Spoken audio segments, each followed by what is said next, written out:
because what occurred is that there was an actual investigation for about 3 to 4 months. Detective Rios from the Chino Hills Police had been doing surveillance for about 3 to 4 months, and they were concerned that there was actually human trafficking. They had received reports from the neighbors that they had seen pregnant women coming up and down the driveway. And so they did the investigation, but that's when they found out and reported to the neighbors that, in fact, it was a hotel that was being run there for pregnant women. So what is your issue with this happening? I've read some interviews, and you see some of the protesters there, they're holding signs that say no anchor babies. Some of the interviews, people have said, well, they're concerned about the safety of the mother. Which is it?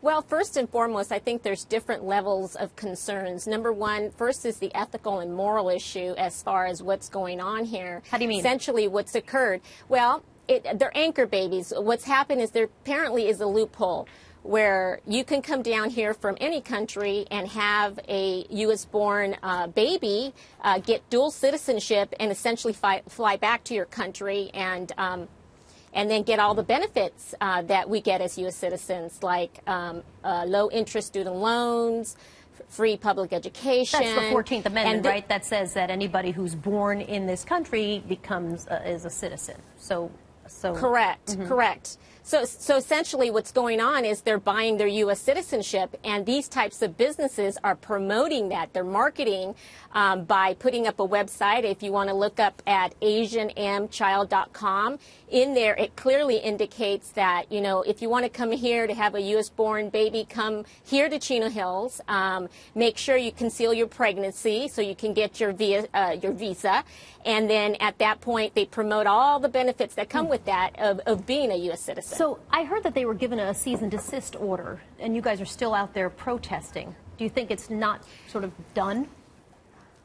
Well, it isn't done. There is no court order. It is simply a letter that's been sent by the city council at this point. We don't know how long the process is going to take. It may take quite some time. So what we want to do is give public pressure to Mr. Wu, who is running the business, to inform him that, hey, we don't want this here in Chino Hills. We're a family-oriented community. We welcome everyone who wants to be here, raise their families, and be part of our community. But this type of behavior we're not going to condone. Would you support changing the 14th Amendment? You know, as you know, that's a proposal by some folks in Congress.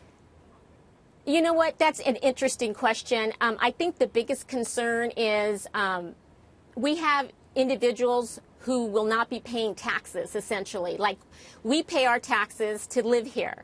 Essentially, they can be U.S. citizens, go back to their country, never pay $1 towards taxes, and then come back, reap the benefits, and we as U.S. citizens are paying for that. So yes, some change has to be made. I don't know exactly if it's a change in the 14th Amendment or some type of legislation.